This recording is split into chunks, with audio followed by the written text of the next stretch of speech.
নবী সাল্লাল্লাহু আলাইহি ওয়াসাল্লামের জন্মের আগেই তার বাবা চলে যান, ইতিম মুহাম্মদ সাল্লাল্লাহু আলাইহি ওয়াসাল্লাম। তার মা আমিনা 6 বছর বয়সে ইন্তেকাল করেন। সিচুয়েশন বুঝতে পারছেন?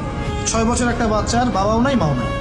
তার দাদা আব্দুল মুত্তালিব তাকে সাথে রাখেন, খুব আদর করেন, খুব মহব্বত করেন, যেখানে যান সাথে করে নিয়ে যান।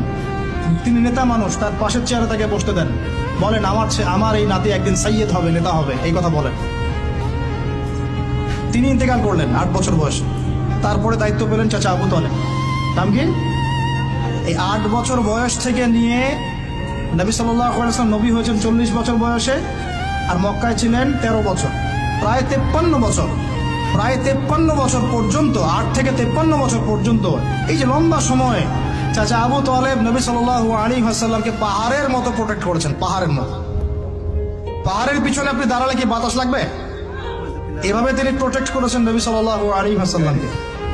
তার সন্তানদেরকে যা খাওয়াতেন তার চেয়ে ভালোটা নবীকে খাওয়াতেন সাল্লাল্লাহু আলাইহি ওয়াসাল্লাম। স্পেশাল রান্না তৈরি করে তাকে ডেকে নিয়ে বসতেন, কারণ এতিম ছেলে, মনে কষ্ট আছে, হয়তোবা সবার সামনে বলতে পারে না, ব্যাপারটা বুঝেন না? তিনি এইভাবে ট্রিট করতেন। এমনকি নবী হওয়ার পরে আল্লাহর নবী সাল্লাল্লাহু আলাইহি ওয়াসাল্লামের বিরুদ্ধে পুরা সমাজ চলে গেল। কেউ গালি দেয়, কেউ বলে সাহির, কেউ বলে কাযযাব, কেউ বলে ফারিকুল জামাআহ। মানুষ গালি গালাজ শুরু করলো, নিন্দা গীবত তহমত শুরু করলো, অর্থনৈতিক বয়কট শুরু করলো, সামাজিকভাবে বয়কট করা শুরু করলো। এমন কোনো অত্যাচার নাই যা নবী সাল্লাল্লাহু আলাইহি ওয়াসাল্লামকে করা হয় নাই। বুঝতে পারছেন কথা? এইরকম একটা সিচুয়েশনেও চাচা আবু তালেব তিনি বলছেন, তারা তোমার দিকে আসতে পারবে না দলে দলে যতদিন আমি আবু তালেব দাফন হচ্ছি না মাটির তলে। কথা বুঝতে পারছেন? তারা তোমার দিকে আসতে পারবে না দলে দলে যতদিন আমি আবু তালেব দাফন হচ্ছি না মাটির তলে। এইরকম মানুষ চাচা আবু তালেব। মানে আমরা যারা এখানে উপস্থিত আছি, বাংলাদেশে 16 কোটি মুসলমান, সারা বিশ্বের যে এত কোটি মুসলমান, তার মধ্যে বেশিরভাগ মানুষ, এই বেশিরভাগ মানুষকে যদি আপনি এক পাল্লায় রাখেন, চাচা আবু তালেবের অবদানটাকে আরেক পাল্লায় রাখেন, ওই পাল্লা ভারী হবে ইনশাআল্লাহ।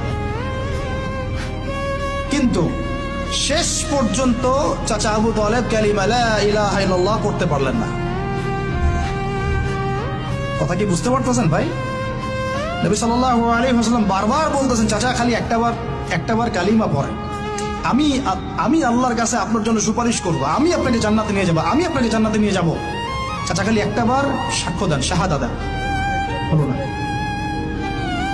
হাদিসের মধ্যে আসছে চাচা আবু তালেবকে জাহান্নামের সবচেয়ে উঁচু স্থানে রাখা হবে